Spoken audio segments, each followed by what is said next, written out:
Hey guys, welcome back to another episode of Finance in 15. I'm joined with Josh Stein here today. So far in 2025, markets have been resilient. The S&P 500 is up about 12% year to date, while the NASDAQ is up 14%. Bonds have also provided a positive return, with the ag up roughly 6%. Globally, international markets have also performed well, with emerging markets leading the way up over 20%. So given this backdrop, Josh, what kind of changes have we made on the equity side in our most recent rebalance? That's a good question, Stephen. So one of the biggest things that we've been working on really throughout the entire year is trying to manage and maintain a balance between volatility and growth. And as most investors are aware, there's always a give and a take. So the more potential growth opportunity we have, the more potential there is for volatility.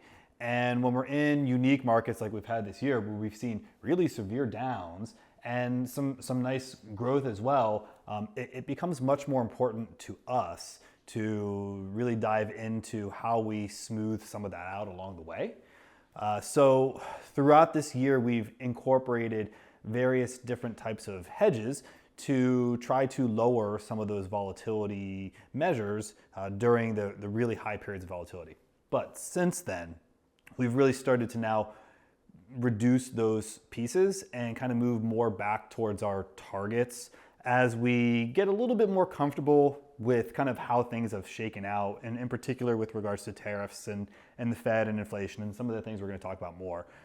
So in our most recent rebalance, we have yet again started to reduce or continued to reduce some of our hedging positions.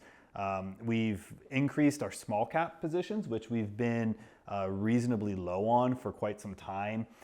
Typically, small cap companies tend not to be as attractive with higher interest rates.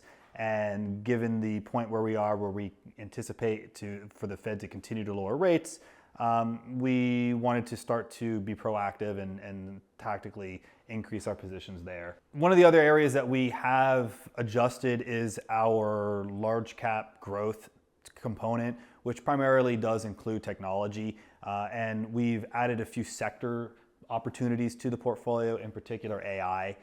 We do feel that there is still continued opportunity with AI, and we're going to talk a little bit more about this later on. So we've added some different types of investments to the portfolio that really kind of specifically go into innovation around technology and specifically go into AI to get us just a little bit more kind of laser focused exposure in that asset class. So those were kind of the bigger changes, increasing our exposure in those AI pieces, increasing some small cap, and starting to reduce the hedges that we've had in there from prior rebalances where we were more focused on volatility. Now, where do you see from an economic point of view some of these factors, whether it's inflation, the Fed and interest rates, and maybe the jobs and labor markets? Like, how did some of that data affect the recent portfolio changes? Well, the story hasn't necessarily really changed for much of this year. The biggest headwinds somewhat remain the same. Inflation, tariffs, Fed policy, those types of pieces of the economy and political pieces even are very much still the bigger driving forces of where the markets are going. And that continues to change. And that's been one of the unique challenges. Economic data has really been unraveling relatively quickly this year. And the Fed responds differently to economic data. The president responds differently to various aspects with regards to tariffs. And inflation numbers are coming in differently at different times. And so it's been an interesting challenge to try to keep up with that data. That being said, where we are right now, it's really a very unique landscape because we have some rather conflicting pieces of economic data that really the Fed is going to have to now digest and interpret what their next move is. So we had a new CPI report come out recently that did show that inflation kind of inched up a little bit, trending right around 3% or so right now, which is clearly over the long-term target of 2%. That's not necessarily a good indicator for the Fed to lower rates. But we've seen some weakening in the jobs market. So we have unemployment, the highest it's been in years, which is a recent print.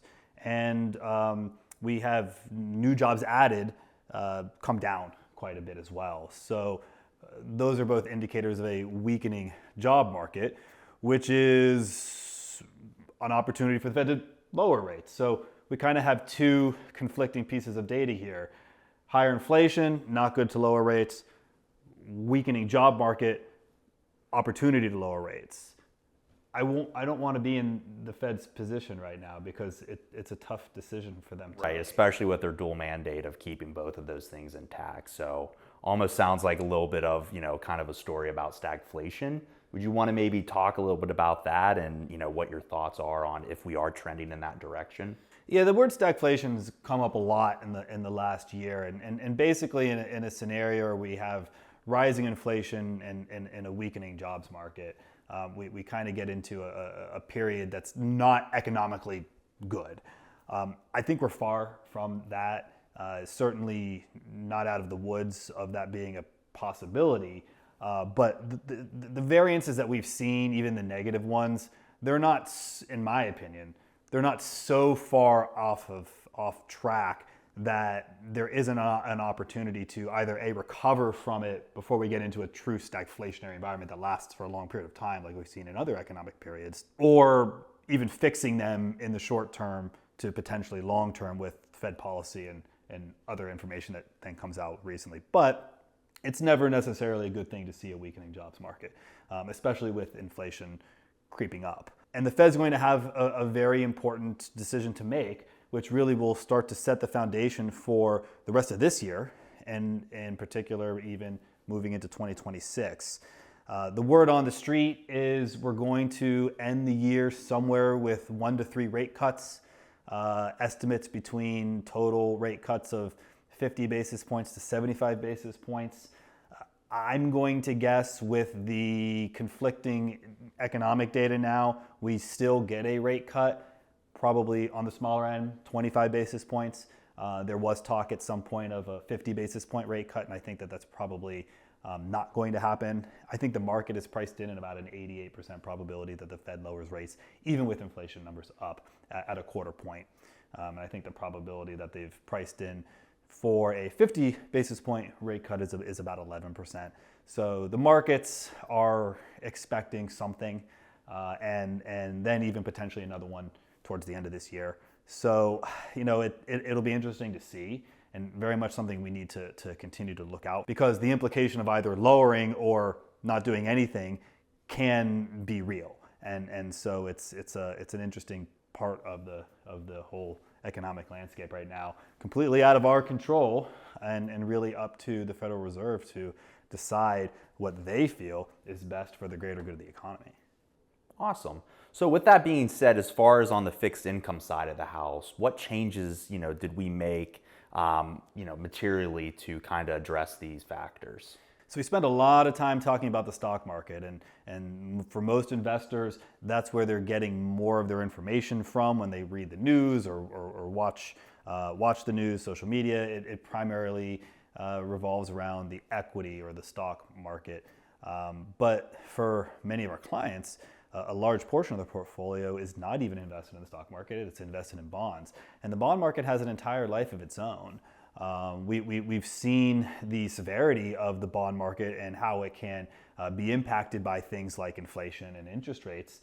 And again, we're in a unique period of time where rates are historically high, or relatively speaking, and we keep kind of waiting for them to come down. The question becomes, what does the bond market do during that period of time? Do bond prices adjust? Do they change if the Fed lowers rates? Traditionally, they would be worth more money when the Fed lowers rates. We're not entirely sure that that's going to be the case, though, at least in the way that it typically works with longer term bonds. And so we've really still been focusing on yield, or the interest that the bonds provide, rather than kind of tactically trying to buy bonds that we think will appreciate, because I think that's a risky play. I think there's still a lot of opportunity for the Fed to start lowering rates and not see a lot of bond movement as far as the pricing of those bonds go, which means it's probably more reasonable to just go for the interest today than it is for a future possibility of your bonds growing in value when that may not happen. So we've tried to keep our bond portfolio positioned that way, where we're being less tactical for bond growth and kind of more focusing on making sure the risk in our bonds from a credit perspective is reasonable and that the interest that we're getting out of our bonds is in line with that. Certainly, all very helpful. Circling back maybe on the AI piece, it's definitely been a buzzword, and recently Oracle did jump about 35% with some of its AI-fueled forecasts. Do you kind of want to comment on that and kind of give? Yes, it's certainly worth commenting on. If we look at kind of more broader big picture and as far as like where our economy is and where it's kind of been long term, we've kind of seen a long-term GDP trend of, let's say, 2% annual growth year over year. And that's including some pretty big internet renaissance and tech renaissance that we've had in the past.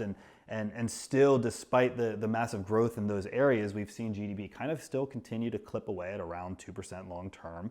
And really, even despite all of the headwinds that we've already talked about, the estimates are that this year and 2026 will still be around that kind of 2% GDP growth range. And then you have the AI wildcard. And I really use the term wildcard strongly because we really don't know what the long-term impact is going to be with AI.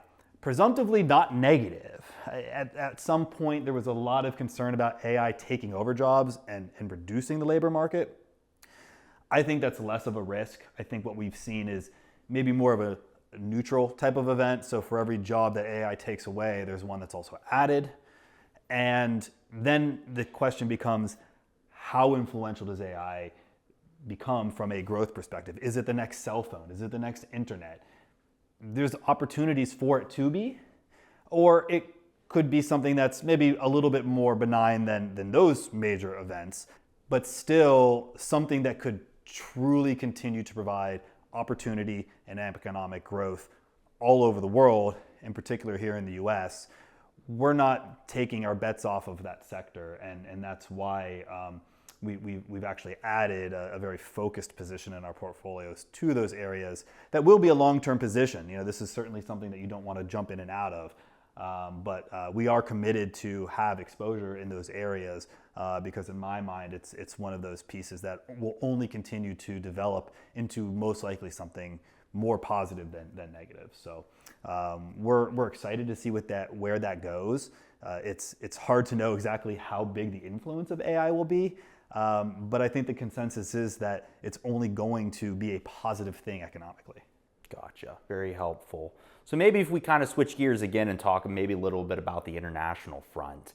Obviously international's done well relative year to date. Do you feel this is more of like a flash in the pan, rewind to 2016, or is this something that, is here to stay?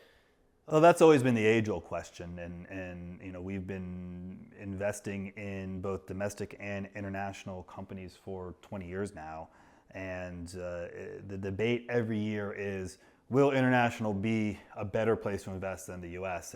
And 9 out of 10 years, it hasn't been. The growth within the U.S. has been more consistent over time. This year, international has really done well. And I won't necessarily get into all the reasons why, because that will take a significantly amount more time. But we're not really changing our core fundamentals with regards to U.S. exposure. So I'm not necessarily ready to take away from our U.S. exposure to add more exposure than we traditionally would to international, because I do think long-term domestically we still have more opportunities. But you can't argue that there are some very attractive companies from an international perspective that look better and are cheaper, and we do want to own those. So we continue to maintain a weighting internationally that we feel gives us a good mixture between still continuing to invest here domestically, but not completely ignore the foreign companies that are still really good companies. Awesome. Thank you for all that very helpful information. Anything else you'd like to add before we kind of wrap things up? Sure. Thank you, Stephen.